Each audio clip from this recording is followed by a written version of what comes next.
PhD live in an area where my daughters absolutely love spending time at the park. No matter how tired I am after work, I always make it a point to take them there regularly. It's a routine that my wife wholeheartedly supports because it allows our girls to run around and burn off excess energy. After their playtime at the park, we head back home, and both our girls happily take a refreshing bath before going to bed. It's a lovely and fulfilling way to in our day, and brings us all closer together as a family.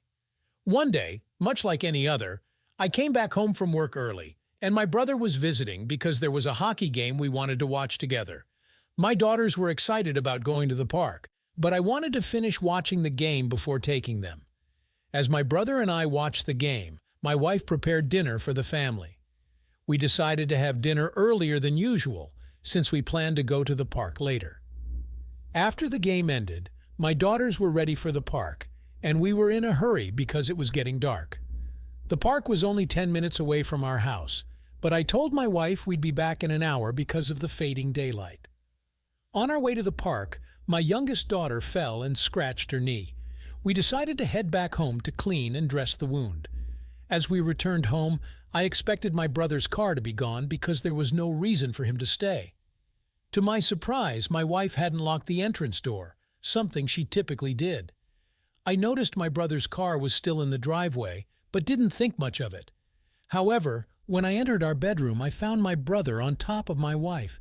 It was a shocking and devastating sight. They saw me and stopped, but it felt like an eternity to me. I was in shock and didn't know how to react. My world had suddenly crumbled.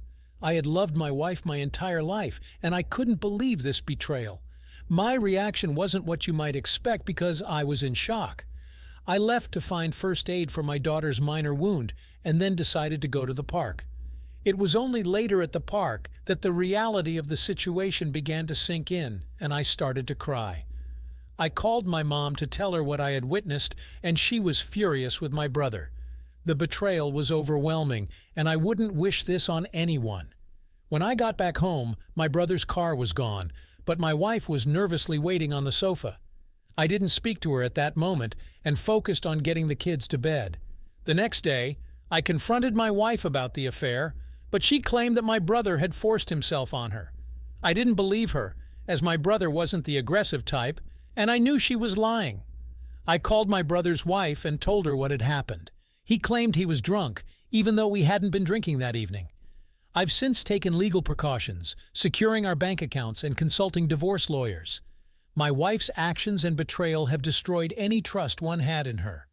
I kicked her out of our home, and our kids are with me. They are aware that she won't be coming back. I've also discovered through snooping that my wife may have had affairs with other men over 7 of our 8 years of marriage. I've filed for divorce, and the legal process is underway. I'm worried about custody of my children, but I'm working towards a better future. My brother and his wife are also divorcing. I've learned through a DNA test that my oldest daughter is not Minru, biologically, but that doesn't change how much I love her. I'll continue to be there for both my children.